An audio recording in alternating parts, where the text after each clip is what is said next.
What's up, everyone? Welcome back to another edition of Friday Night on Sunday, a culinary industry podcast hosted by yours truly, the Vagabond chef, Matt Welch. And we call it Friday Night on Sunday to honor all the culinary and service workers out there who they don't get an orthodox schedule. And a lot of us work through the weekend, and our Friday night is on Sunday. So we are going to kick it off tonight by bringing in my co-host with the most, my bud with a beard, the beautiful and not on his screen and muted Daniel Finsley. Hello, what's up, buddy? Hi. So every time I'm brought back from like the green room, it is automatically like muted without video. Is it really? Yeah. Well, that's not cool. No, it's like full panic mode, dude. I'm Yeah, we freaking gotta out. figure out how to fix that. All right. Well, I we mean, we have can send an email to Zoom. Like, listen here, dear Zoom. Zoom. Yeah. Listen, Do you know who my father is? I did change some things to try to make it so that we launched with sound and video, but maybe that's not from the meeting, the whatever the room is called.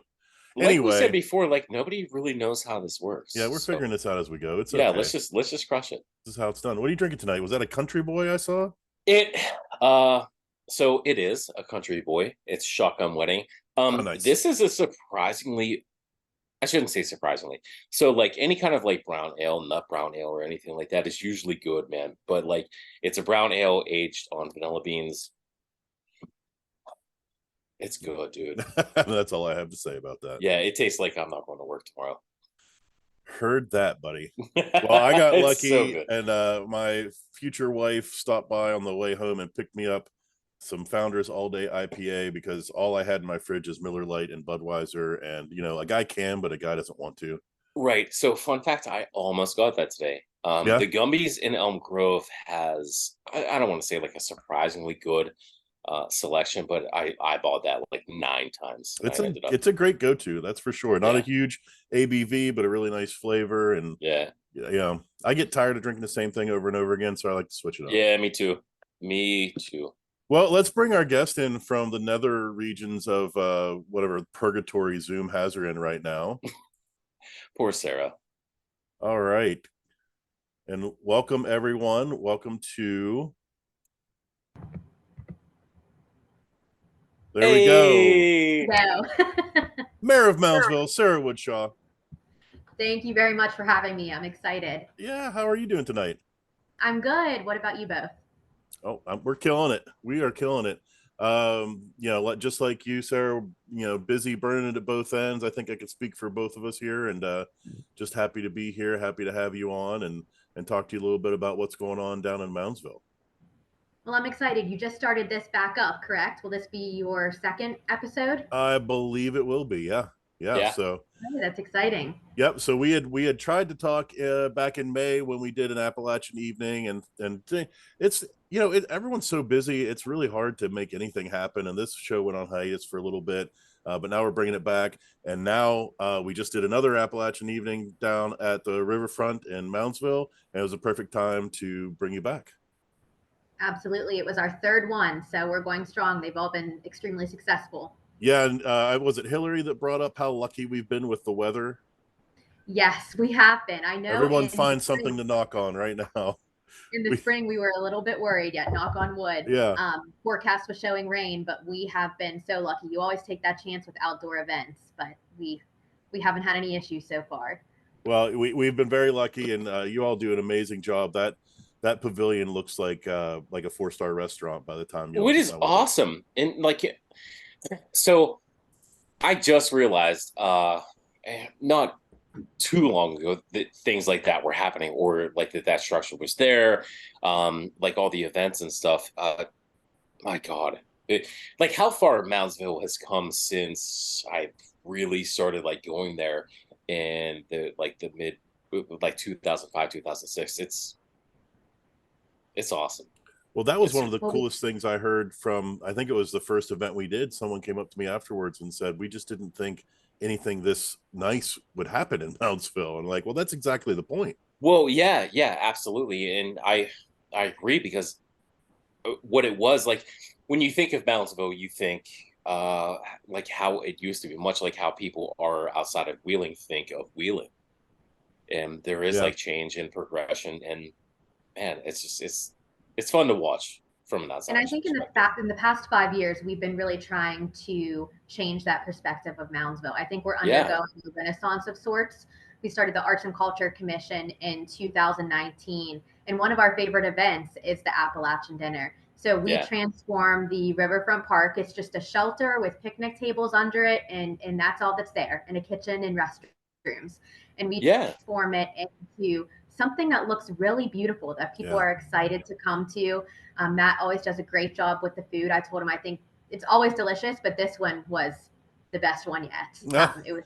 It was so great. So we heard that too after the first one. Weeks later, I would see people in a store in Moundsville, and they would say, "That was just such a nice event. That was the nicest event that I've ever attended in Moundsville." And to Right. have Yeah. that outside at the Riverfront Park and just really to transform that space.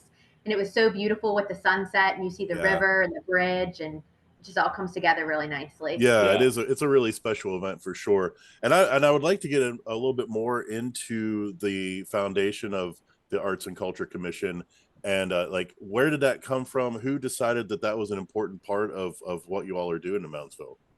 And that's, So is that across just Moundsville, or is that Marshall County, or? it is Moundsville. Okay. So we started the City of Moundsville Arts and Culture Commission in 2019. We have a 1% sales tax in Moundsville. So the state of West Virginia passed something called Home Rule that allowed cities to impose a 1% sales tax and decide what categories they want to place those funds into. And we decided that's not something we want to put into the general fund. If we're going to do this 1% sales tax, we want it to be things that we wouldn't normally have the funds to be able to do. So we put 1% into the creation of an Arts and Culture Commission. So we get our funding quarterly from the 1% sales tax. It goes into Parks and Rec. It goes into public safety. It goes into demolition. It goes into a variety of other places, paving. So the city really put a vested interest in, we want to do this Arts and Culture Commission and bring programming and events to Moundsville. Yeah, that's awesome. That is awesome. Wow. I didn't know that. Yeah. We started out with a community survey because since we had not had anything like this before, we wanted to see what the community wanted to see. And some of the first things they told us, we want festivals, we want musical events, we want activities for children and families. So the Appalachian Dinner is the only event that we sell a ticket for. All of our other events are free of charge for individuals because we do not want price to be a barrier for anyone coming to our events, especially when they have to do with children and families. Like our movie nights and our pumpkin paint, we do all of that completely free of charge because we want all families to be able to come and have a great time. Even when we were talking about the pricing of the Appalachian Dinner, we subsidized that a good bit because we do not want to price anybody out of that experience. Right. Yeah, that's awesome. Yeah, I know that's one of the challenges with that farm to table concept, and the execution of it is very expensive, you know, from the food to the time to the labor to the equipment, ingredients, everything. And it is really hard to do sometimes because you do feel like, you know, I always say everyone deserves to eat good food. And you want it to be open to everyone, and it's kind of by its nature it's not. And that's really cool that you've found a way to keep the price point down a little bit more and do so much else for the families without having to charge at all. That's really fantastic. And it's always going to be more expensive to use fresh local ingredients, but that's the concept and that's what we want for this event. So we understand that as well. And we love that you source all of the ingredients. I loved the Facebook post that you did that showed where you got the potatoes from. Was it the Blended Homestead? Yeah, it's great working with them. And we almost had 3 farmers named Eric all represented, and we ended up not being able. We had some issues with weather conditions and stuff prevented one of the Erics from joining us. But I was like, we might have to rename this to an Eric evening. I don't know. And I think what's really so neat about the Appalachian Dinner, and Matt, I want to hear what you think about this too, but it's a whole experience. So you have the 5-course meal that Matt curates, and he really takes his time and energy into deciding what fresh local ingredients to use, how those relate to our local, regional, and state culture, how they relate to Appalachia. And he stands up at the beginning and he explains that to folks, where he purchased some of these ingredients, how he's supporting local farmers. We have West Virginia beer and wine options. So we get our wine from Moss Farms Winery on Stone Church Road in Ohio County. I had the hard job of going out there and taste testing them. So had to figure out which ones were the best, right? Yeah. yes. And we get our beer options from brew keepers. So we want to make sure that we're keeping with that local is best theme as well. Yeah.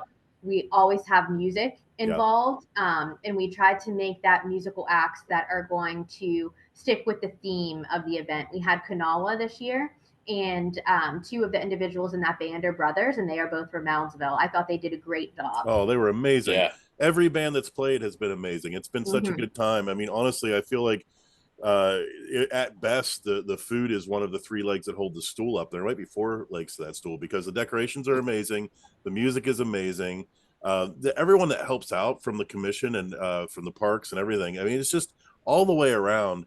I mean, I get a lot of credit for like a tiny little bit of work. Well, we're so excited that we were able to partner with you on all of these events and, Me too. and continue to do it. Now, I have to tell you, do you remember the first time that we ever partnered together on an event? I'm putting you on the spot here. Oh, gosh. It was when I worked at Community College. When you looked at where? When I worked at West Virginia Northern Community College. Was it one of the events in the B&O building? Yes. Was it when there were senators or representatives that came in? Was it that one? Close. So once I start talking about it, you'll remember exactly what I'm talking about. So we partnered with a gentleman named Samuel Black from the Heinz History Center, and he is a researcher on crops that were used on the Underground Railroad for medicinal and sustenance purposes. And through a grant, he actually tends a garden at Frick Park in Pittsburgh in partnership with the Heinz History Center. And they grow those type of crops that were used on the Underground Railroad. And he does presentations on it. So I said, it would be so neat to have him give this presentation and then to have a meal based on these crops that were utilized for different purposes on the Underground Railroad. So I reached out to Matt and we sat down and we said, let's do this. Yeah. And I got Samuel and I got Matt in touch, and we had it on all three campuses of Northern. We did Weirton, we did Wheeling, and we did New Martinsville. It was open to the community, so we had students, staff, community members there, and that was just such a neat presentation. It was called his research was called From Slavery to Freedom. So Matt utilized some of those crops that Samuel talked about, and then Samuel was able to discuss how those were so instrumental on saving individuals' lives on the Underground Railroad. And I felt like that kind of goes along with what we're doing a little bit with the Appalachian Dinner, just that food means something. Absolutely. Yeah, I was just talking about that dinner like a week or two ago and talking about how cool it was to research what folks were eating at that time and in those conditions, and then to be able to recreate that for those three meals that we did. And how rewarding it was to speak with the professor. You say his name was Dr. Black? Yes, Dr. Samuel. I'm horrible with names, Sarah, so I apologize. But that's okay. Yeah, that was a really, really cool event, and that kind of galvanized me to be a little more intentional about looking deeper into our culinary history in the Appalachian Mountains and West Virginia. And I even got a chance recently to speak to someone who I finally found someone who knows more about what the Native Americans were eating in the mountains here before white folks came in. So I think all that's really important. Yeah, that is awesome. I think that element of conversation and presentation really brings folks into those type of events too. It makes it just a whole learning experience because you're eating delicious food and you're understanding how that food relates to your culture or your history. And I think that's the really neat piece of it. Yeah, the storytelling aspect is a huge part of it. And I think that's what affects people on a deeper level. And that's why I try to share why I've chosen the recipes that I have and how the menu has come together. And, what we can get locally is definitely a big part of that. But also, like, I'm looking for either unique things or kind of callbacks and I'll interact with people a lot on my Facebook page, and I can't remember now off the top of my head who it was, but someone had suggested those cream potatoes that we did last week, and I wasn't familiar with that. Daniel, have you ever heard of that, cream potatoes? I haven't. So it depends on what you're talking about. Like I know, like okay, there's no. So like scallop potatoes, that's what comes to my mind. I'm not gonna act like comes to my mind. Cream potatoes. I know. So that was on the steak, the main entree, which was the Dutton Cattle Company American Wagyu tri-tip that we smoked, and we laid it on top of those cream potatoes, and they're essentially just boiled potatoes in like a bechamel sauce. So it's like mashed potatoes that aren't mashed. But I'd never heard of that before, like, and never. Yeah, like okay. Oh, okay. That sounds good. They were pretty tasty. My head's in it now. I'm like, and it also kind of made me think of like macaroni and cheese, but done with potatoes instead of macaroni. Oh, yeah, so it started to open up some different ideas. But that was someone suggested that on the Facebook page, and I think there was another dish on our most recent menu that was suggested through my. I liked how you put that out to the community and asked that question. You said that you were working on coming up with the menu for the next Appalachian evening dinner, and what did people want to see? Yeah. Well, it's important, and I'd like to hear more about how you all do this with the Arts and Culture Commission, but it's important to not just present to people. It's important to connect, right? Absolutely. Yes. And I think that's what this is all about too, is that connection, that storytelling, that conversational piece that's extremely important in everything we do as the Arts and Culture Commission. And I see it in what you do in your work, and obviously Daniel and his work as well. Yeah. So Daniel, you've been connecting with people a lot more directly lately because you're doing more headshots now. That's going to be a whole new realm for you. Yeah. So, I mean, I've done like just under the radar, a lot of senior portraits, just things in passing and stuff like that. Like, and I'm always like, I'm not a people photographer, just a commercial photographer, brand photographer, and stuff. And especially like working with Sarah or FRN. But now, after speaking with Don Fienerty, talking about, headshots are important, people photography is important. So it is kind of a new spin on things, man. It is wild, and the experience is, dude, it's super fun. Yeah, it's super fun. I would think. I mean, I've done some photography in the past as well, and I would think that you need to establish a connection with your subject matter, to get that authentic self represented, right? Yeah. And what's a trip is, I talk to people all day, whether that's like face-to-face meetings, Zoom meetings, like text, email, what have you. But like that face-to-face, like do this with your hand, things of that nature. It is rough, and a lot of the time people just kind of know what to do, but when they don't, that's when the challenge hits. Because like being a commercial photographer, you could just move things around, or a brand photographer, like photographing your food, like I set up all of those shots. But with people, it's like you have to use words, and that's the beauty of it. And I don't know, man, maybe it's just a natural kind of segue to that, like with how much like I communicate with folks. It's just, it flows like water. Yeah. And it is fun, and it feels really super new to me, and like just really fun and cool. We were in the middle of the street for some Oh yeah. Oh, we almost died. We did not block traffic. We just took our chances and got out there and said traffic can stop for us. Oh wow, that's awesome. Jefferson Avenue. It was so much fun. But yeah, we definitely almost died. But those shots though, like I feel like Who's Who was there. Like Stacey was like, yeah, we're gonna have a few people down here. I have this person, and in my mind, I'm like, I don't know who this is. I'm in. It doesn't matter if you're gonna have, Tyrannosaurus Rex. I'm going to take care of it. It's like all these special people, like suit and ties. I'm like, what is going on right now? I'm like, okay, let's get in the middle of the street. Let's just do this. People like honking, but then it was so much fun. It was super cool.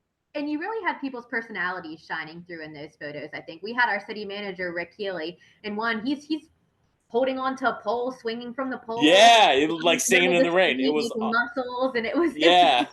yeah, it That's was so fun, awesome. man. Well, Sarah, And you invited him to the gun show, didn't you? Yes, I did. oh Right yeah, in the middle of Jefferson Avenue. Nice. That's awesome. but I think a lot of that, just because it's weird staging people, but Stacy had a lot to do with that too, man. Like just like pulling down the drapes, be like, hey, we're gonna have a lot of fun with this. And I was like, okay, yeah, I'm just gonna take your cue. If you want to whoop these people like to do all of the crazy things, I'm here for it.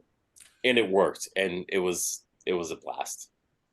So, Sarah, how would you say the Arts and Culture Commission has developed over time? I think you're what, 4 years into it now? Yes. So we started in 2019. I think right now we're really trying to branch out into different artistic mediums. We Hmm. started with Jefferson Fridays, which was our signature event. It's very similar to First Fridays in Wheeling. So we shut down historic Jefferson Avenue and we bring bands, we bring a huge stage, we have a beer garden, the businesses stay open late. So it's a great economic driver type of arts and culture event for the community. And we bring over 1,000 people to Jefferson Avenue for those type of Nice. events. And while that seems like something a lot of communities have, when we started this, we didn't have anything like that. And we Right. said Moundsville can have these type of events. We just need people that are willing to plan them and put Right. the effort in. And we have Agreed. a really Yeah. big group right now. We started with 5 people and we have increased to 9. So we have 2 council representatives. I'm one of them. And then the other 7 members are community members. So it's Mhm. really community based, and everyone has an equal vote in what we do. So, like I said, we also started out doing a lot of events focused on children and families because that's what we were hearing from the community, and we wanted to address those needs. So we actually just created a new event called What's a Series? We call it Create with MAC. MACC is Moundsville Arts and Culture. And we are doing small hands-on instructor-led workshops. So this year we did photography with an instructor. We did calligraphy. We have a charcuterie board workshop coming up with Table Fun. 304 in November, which sold out in an hour. Nice. These are free events as well for everybody. We're working on our 2024 lineup now. We're doing ballroom dancing. We're doing gardening with the master Awesome. gardener. One thing I'm really excited about, we are trying to work with West Virginia Northern. They have these workshops. I don't know if you've seen them advertised. They're called Weld It Yourself workshops. Yeah.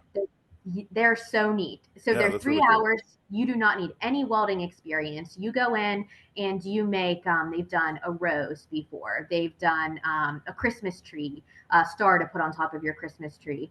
And you're learning that skill just in that short time period, and you're led along by that with the instructor. So we're trying to do some different events that are supporting local artists and teaching our community members a new skill. And we have people, you don't have to be from Moundsville to attend Mhm. these events. We often ask people where they're coming from. And, we have people from Zanesville, Rayland, Woodsfield, Sistersville, Wheeling, Shadyside, Lansing, just a variety of different places coming to Moundsville for these type of events. And I think that's so neat because Yeah. arts and culture is an economic driver in the community. You're not only Yeah. helping support local artists, but when someone comes to your community for an event, they're most likely eating at a local restaurant. They're getting gas at a gas station. They are Yeah. maybe going and shopping in the community. So those are added benefits of regularly having these type of events in Moundsville. Yeah. Absolutely. And how do you think it has affected I like to talk about the morale of our state a lot, and the events that I do, like we did last weekend. They draw people in, and that's super important, and that's really great. But I think it also allows people to see the great things that are available next door, from their neighbors. And have you seen that a palpable sense of that with the events that the Arts and Culture Commission has been doing, that that people are excited about that, and it does make them feel a little proud to be from Moundsville? It does. I think the excitement and the morale, it's contagious. It's an Hmm. electric feeling with these type of events, and people are just thrilled that they're offered. And like we were talking about the Appalachian dinner, I think are we still the only farm to table dinner happening in the Northern Panhandle, or do we have others that have popped up? I know Barn Within in Wellsburg does some events. I know Family Roots Farm has had a dinner here and there. Yeah. I've had some stuff at my place, but I think what Moundsville's doing is a really standout event. And I think, like we said, that's showing people that Moundsville's not only putting on, activities for children and families. This is something you can get dressed up, come to, have a date night. It's a really nice, just nice event that you can engage in the community. And we have people that are looking from outside coming in and realizing that Moundsville is a happening place right now also. Well, and I've wanted to suggest this for a while, but I didn't think it was possible until you just mentioned shutting down Jefferson. And I love the long table events that happen in the middle of a street, or you'll see outstanding in the field. So that's something we should definitely chat about at some point. That would be neat. We shut it down from 2nd to 3rd Street is what we do for Jefferson Friday. So that's a huge space there. Yeah, we might even be able to bring in some extra talent and work with some different chefs, and it's all about kind of cross-pollinating everyone's followers and get some people involved, do something really special. It would be really, really cool. That would be neat. We're also trying to branch out into the public art realm. So we tried a couple different things, and it just hasn't really taken off as much as we'd like. We wanted to start out with a mural. We have a park that it had been dilapidated for a pretty long time, and we just recently revitalized it with new playground equipment, and it has a sidewalk that goes throughout it. And we wanted to partner with someone where they could do what we called interactive art on the sidewalk. So the middle of it would be a traditional mural. I'll just give an example. Maybe it is an underwater scene. And then on each side of the underwater scene, the person has just painted the shape of a seahorse, the shape of a fish. And then we have sidewalk chalk stations there, so kids can come and draw in the seahorse. And then when the rain washes it away, it's ready for the next group of kids to come. That's really cool. That is super cool idea. Super neat, but it just didn't pan out. But we still have it on our radar, and then some other opportunities to incorporate some public art into the community. I know Wheeling has had a lot of success with it, and every time I look, they're doing a new mural in the community. Yeah, right. Well, like I remember when Nick Healy approached me, like with the Moundsville Arts Culture Commission logo project. You did our logo. Oh my goodness, I completely forgot. Yeah, I was taken aback. I was like, Moundsville is going to have one of these. I was like, yeah, I'm in. Whatever you want me to do. Yeah, absolutely. And we went back and forth and producing a couple of concepts and stuff like that. And it was super fun. And I knew, I don't know what, I had a feeling this was going to be something that is substantial. And then he was like, yeah, we have Jefferson, the Jefferson Fridays, and getting to create that art, Thomas Jefferson with the 80s glasses on and stuff. Yeah. It was super fun. And I got to see from, the stands, what it was all about, and to see where it started to where it is now. Man, it feels good. It's super awesome. Well, we have the best logo in the history of logos, created by Mr. Daniel Finsley. So I know. It is good. It's so colorful. It's exactly what we wanted. We wanted it to be bright and vibrant and fun, and that's what it is. Yeah. And I snuck the mound in there. It could be. You might think it's a biscuit. You might think it's half a rock, but half it's of a cookie. Right. It could be anything you want. I think everything. You're the artist. It should be. So you got some programs coming up, and you guys are continuing to switch it up, breathe life into this initiative, and that's really great. Do you think there's anything missing or anything that you would really like to add to it you don't have right now? I do. So I just texted the group this today, and I said, now, this is not something that I'm saying we do this year or even next year, but I think that we need to do more. We're arts and culture. So I think we need to do more events within that culture realm. I would love to have an international food festival. Ooh. Oh. So I was doing some research today, and it could be food from different countries, different regions. Along with that could be if there are handmade goods that represent those countries or those regions. If individuals want to do performances that are unique to their culture, whether that be specific dances or drumming or singing, what have you. I think that would be so neat to have, and I don't know many that are happening in the Northern Panhandle. I know West Liberty has a lot of international students, so they have something on campus to highlight those students and different cultures. But I'd love to have a large community event like that. I did a lot of traveling when I was in college, and my first job out of college, I worked in West Africa in Ghana. Nice. And Get out! Ooh, that sounds there, awesome. and then I got to travel to Tanzania, Rwanda, several different places. So I really would love to offer an event like that. And obviously, the food would be authentic and made by people that were from that culture or first generation. Yeah. That's That sounds awesome. amazing. Yeah. That reminds me of this. Years ago, I was down in Lewisburg, West Virginia. I have some good friends down there, and they've got a really vibrant art scene down there, a lot of great little restaurants. And I saw a capoeira demonstration in Lewisburg. That's like the martial arts where they don't use their hands. It looks like breakdancing almost. Yeah. Is it Brazilian? Is that? I think it is. Yeah. Yeah.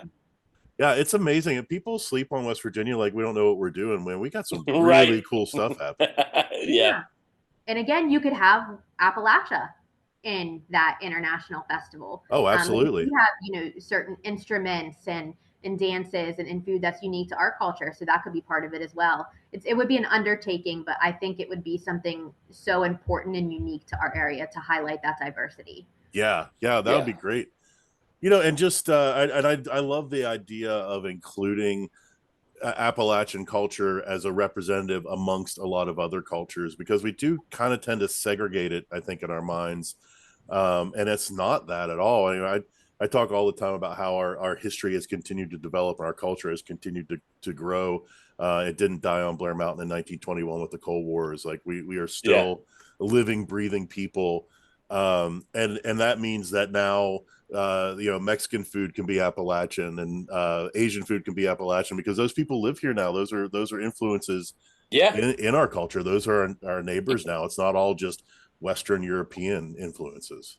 And those are all crazy, very important people to recognize. Right. I feel like West Virginia has become as much of a melting pot as like Western Pennsylvania.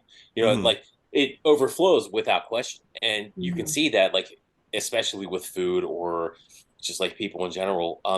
Is it not awesome? I mean, it really is. It is. You're like, I never had a taco before. Taste one, but and food's such a great gateway into culture. It's very accessible. You can have certain feelings about different types of music and other things that make culture up, whether it be like religious things or whatever.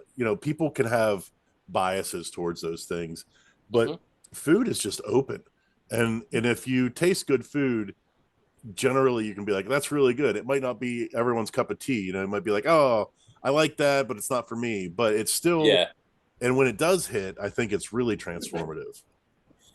It is, man. Matt, correct me if I'm wrong, because I know you have traveled a lot of different places, all focused on your culinary pursuits. So I feel like food has such a special place in Appalachia and in West Virginia. And I say this all the time, but if I am excited about something and I want to tell somebody, I say, let's go to dinner. Yeah. Or if I have a new idea, or if I have an important conversation that I want to have, having that over food has just been so ingrained in me since a young age. Whatever the reason is, it's just, breaking bread with people, and it just feels special in our culture. Yeah, for sure. I mean, growing up, I remember we would have my family and I would have conversations, and we'd say, okay, this is a kitchen conversation. And that was like, the kitchen was the heart of the family. And that's why my restaurant's called Vagabond Kitchen as opposed to cafe or restaurant or anything else. Because I don't know this. Holy shit. Yeah. Okay. I totally lost my train Daniel's of wheels thought are now. spinning. Yeah. Yeah. Wow. Okay. But yeah, so I know when I was younger, I did some really long fasts. I did like some 7-day fasts. And one of the things that really leapt out of that, other than the fact that I was really freaking hungry, was that there's no structure to social interactions if it doesn't involve coffee or food or alcohol or something. 100%. Like we get together to consume something, Yes. and that's the backbone for our social interactions. Holy Mhm. shit! You're just out here Now, dropping knowledge bombs all night. Are you do you kidding think me? that's Oh my god! everywhere, or do you think that's specific to Appalachia or West Virginia? I do think that that is everywhere, but It's gotta be. I think it really hits on a deep level um, in traditionally impoverished cultures, whatever that culture might be. I think because I think the resources are much more appreciated, so people are much more thankful to be able to engage in partaking in them, and I feel like it's kind of like it's like peasant level stuff, which is I think we're that's a good thing in my mind. Like uh, Right. like reality. Uh, and I think that's where that connection kind of happens a lot more. I don't know. I'm not an authority on it, but that's my impression. No, but I absolutely agree. And having had dinner at different tables and such, like it feels genuinely special. Uh, Mhm. Time for supper, time to gather, time to talk. Right. Mhm. It's just that was always the general like consensus, like at any family gathering or anything like that. TV off. Uh, this is before like tablets, cell phones, things of that nature. It's like time to look at each other, time to converse. Mhm. And it was always over food. Yeah. Yeah. Man, Well, And and I'll there. tell my husband. this is great. Go ahead, Sarah. I'll tell my husband, oh, I have a story to tell you. I'll say, well, wait till we sit down for dinner. Yeah. Yes. Yeah. Wait till we Yeah. get to the restaurant and we get seated and get our food, and then I'll Right. tell you. Right. Right. Yeah. Wow. Yeah. I think that's very true. And again, I lost my train of thought. So Which is it's such I'm a sorry I neat ruined our concept podcast. and neat thing to think about and talk about. Yeah. got it. I got it. I was thinking about, as Daniel was speaking, I was thinking about the different traditions that are inside of just eating, like like the patriarch of the family would carve the turkey for Thanksgiving, or Yeah. there would be a toast, all those sorts of little mini rituals inside the greater ritual of eating and consuming a meal together. And we lose a lot of that as we're eating less and less meals together. Mm-hmm. And I think having the dinners like an Appalachian evening give us an opportunity to kind of honor those traditions that aren't happening as much. And I've talked with some other chefs, and some of my fancier, very talented chef friends get a little pissed off about how comfort food is such the food of fashion right now. Like that's what everyone wants. They want to go out and eat comfort food. And it used to be you didn't go out to eat comfort food because that's what you made at home. Made it home. But no one's cooking at home anymore, and people miss this food that they grew up with or that they're used to eating, and now they're seeking that out in by paying for it at restaurants. But I think there's a greater story behind that, where we can utilize that as a basis to connect with people through just not over the top like with a hammer, but just slowly and subtly instituting the reintroduction of some of these rituals. And I think Appalachian Evening has that with the music and the people speaking and everything. Maybe we should include a toast as part of that, or something. It'd be really cool. Yeah, that would be good. Yeah. I'm always open to any ways we can elevate it, expand it. It's a great event, but I know we can probably even think of something to make it better. Oh yeah, always. There's always ways to make things better. I did have a question for you, Matt. Yeah. Go through with me, what is your thought process when you're creating those menus? So how do you decide? I know you do a lot of different farm to table menus. Mm-hmm. What does that process look like for you? It's chaos, pretty much pure chaos. There's a lot of, did you ever see A Beautiful Mind? Yes. Oh shit. There's a lot of stuff. Yeah, there's a lot this of stuff. This is also the third time that this has been referenced for me today. I'm making dude. Yeah. If you guys, if anyone watching or listening hasn't seen that, that is also about a West Virginia native. Russell Nash was from West Virginia. But yeah, it starts off with a lot of chaos of like ideas and inspiration. Um, for this last dinner, I did my family reunion watermelon, which I was really excited about this idea. And Daniel doesn't know what it is, so that's an opportunity to explain it. So I was thinking about how growing up, we'd go to family reunions, and there'd always be somebody that would have like a flask of moonshine, and they'd cut a hole in the watermelon, and they pop out the cork and then infuse the moonshine into the watermelon. And I was like, okay, how could I take that idea and make a dish? So I got store-bought moonshine, which I have a whole thing about how you can't buy moonshine. If you do, it's not moonshine. But it's still booze. It doesn't matter. But we had the entire police force and sheriff's office of all of Marshall Everybody's County. arresting everybody. They were attending the dinner. So I got store-bought moonshine. I infused it with blueberries. That was the start of this dish. And I was like, we're gonna do this, like let them infuse for a month, and we'll see what happens. Well, after a month, it was still pretty rough. So I added a full quart of blended homestead local honey, and that really mellowed it out and got it to a much better place. And I had originally intended on actually infusing the watermelon with the moonshine, but then I was afraid the watermelon would fall apart, or what if there was someone at the dinner who didn't want to eat or to consume alcohol, and I wanted to honor that. So I didn't do that. Instead, I just poured it. It was the last thing we added to the dish, and I just ladled a little bit on top. But then, I can't just give people a cup of watermelon. Right. So right. We put a cream cheese frosting in the base of this ramekin, and then chunks of watermelon that I macerated a little bit. I added some sugar to them just to get them where really, really needed to be. And then a little bit of homemade granola on top to give it a little crunch, give it a little extra element. We ran out, so I didn't get to taste it. I'm not sure if it worked. I didn't either. I mean, you ran out.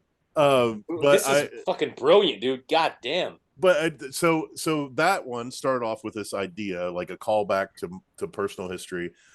Sometimes it'll start off with the ingredient that's available, or I'm constantly researching different foodstuffs. Like in the spring, I did the Maine potato candy because that Maine is the upper end of the Appalachian Mountains. Mm-hmm. I'm looking for regional stuff though. A lot of the times we did at the spring Appalachian evening. We did I think it was called Bakerton fried chicken, Barberton fried chicken. So generally, it's something that I've been aching to try, or I'll start with an ingredient that's available, and I'll start researching like how to play with that ingredient. And then at a certain point, there's like the really jazz stage where I start riffing off of flavors and try to add things or twist things around. I like to subvert expectations a little bit. So all that comes together into usually, hopefully, a semi-decent experience. And it's so great because it's a mixture of, you have things that I've never heard of before and that I don't know if I'm going to like the vinegar pie from the spring dinner. I thought, what is vinegar pie? Yeah. I loved it. Yeah. It was delicious. So you have people trying new things that they probably wouldn't try on a normal basis either. So you're expanding people's palates, and it's just wonderful. That's the glory of the farm to table and the multi-course meal kind of setup is you have an audience, and they're buying into the vision of the experience of the evening. So you can try things and you can go out on a limb a little bit. And I've never had anyone walk away hungry. So even if you don't want one course, if it's not to your liking, there's going to be plenty of other foods to try. And people are generally, they go to those events to step out of their comfort zone a little bit. And that's really great. Hillary and I, that's one of our commission members, and we were working the bar area, but we had some of the servers bringing us some of the dishes to try. Mm-hmm. And I was just at one point just turned facing the other way, just eating that American Wagyu. It was so good. No one look at me. No, it is that good. It really is. Yes. Like, it was so tender and delicious. Yeah, I really enjoyed that dish. It was pretty simple. We get a smoke rub on it and smoked it, but got to a really, really nice tender place and a good temperature, and the flavors on that is pretty amazing. And now they are in Ohio County too, correct? The Dutton Cattle Company? I believe they're right over the river in Ohio State. Okay. But yeah, they're very close by. Yeah. Yeah, and Daniel, like you have to come to one of these sometime yeah, bud. in Moundsville. Oh, I absolutely need to. Yeah. Yes. I'm gonna Yeah, put you yeah, to yeah. work. I'm gonna have you come down there and help me plate. I'm ready, Matt. I'm not ready, They're not ready. but I mean, My niece We could wanted be to your jump teacher. I in. could try. I could try. You'd do I great. would love to. You think so? Oh yeah. No, and the staff there that does great, Brianna, and I don't remember everyone's names because again I'm horrible with names, but they all Same, do a yeah. great job, a Mhm. really great job, and it's a really fun event, and it's just fun to try new things. I'd never made that Vidalia onion pie before either, and I think that turned out pretty good. That was amazing. And I loved that it was paired with the cucumber and Mhm. whatever sauce or dressing that you had on the cucumber. That was so good. It was just complemented the Vidalia onion pie very nicely. Yeah, thank you. I was happy with those cucumbers too. That was like a seasoned rice vinegar, some sugar, but like a really sweet vinegar was what I was going for with the dressing on that. And it's so special too because Matt is originally from Marshall County. That's right. So his mom and Yeah, his so I've dad heard. attend all of our Appalachian dinners. They've been to all three, and he sees some familiar faces. I think Yep. you know, one of your friends always comes to the Yep. event, and then we have a lot of people that I noticed this time that have attended all three events. They are Oh wow. regular consumers of the events, and then we had a lot of new faces too. So it was a really good mixture. That's awesome. Yeah, that's great. Yeah, and I think it was my friend Bear that was telling me how he was talking to somebody who drove down from like Weirton to come to I think the last one. So it is drawing people in from out of the area, but it's also really rewarding to truly embody that prodigal son idea of I grew up here, I went out and I discovered these things and I'm bringing them home again. It's very rewarding for me, and I'm really thankful for the opportunity to do it. For the first two events, we had a couple travel from Fairmont. Oh wow, that's cool. To Moundsville. Mm-hmm. Yeah, it's a great event, and I'm really excited about what you guys are doing in Moundsville. I think it's wonderful to see that happening, and there's definitely a need for it, and it sounds like you're making a lot of people happy. We are trying. Like I said, the sky's the limit with the commission. We have a really great group right now of people that are willing to work, and that's what it takes. Is just people willing to put in the effort and make it happen. And I really applaud the city that we have the backing of the city. I know not many arts and culture commissions have that sort of funding at the city level, and a city council and city manager. And we have our street department there that they help us set up the tables and they help us clean up. So it really is not just an arts and culture commission effort. It's a whole city initiative, these type of events. And we really have not only the funding, but just the support and the excitement from all of the city departments. Parks and Recreation allows us to use that space for free at the Riverfront Shelter. They don't charge the Arts and Culture Commission anything. They block out the whole weekend for us. So it really is just an interdepartmental effort. Yeah. No, it really is. And that's that. I don't want to say it's like surprising, but it's absolutely cool. Like everybody working in unison for the greater good. I mean, honestly, like it's not a very common thing. Yeah, good for Moundsville, man. Good for you. I mean, it's easy to do it's great, right? When you see people so excited about the event.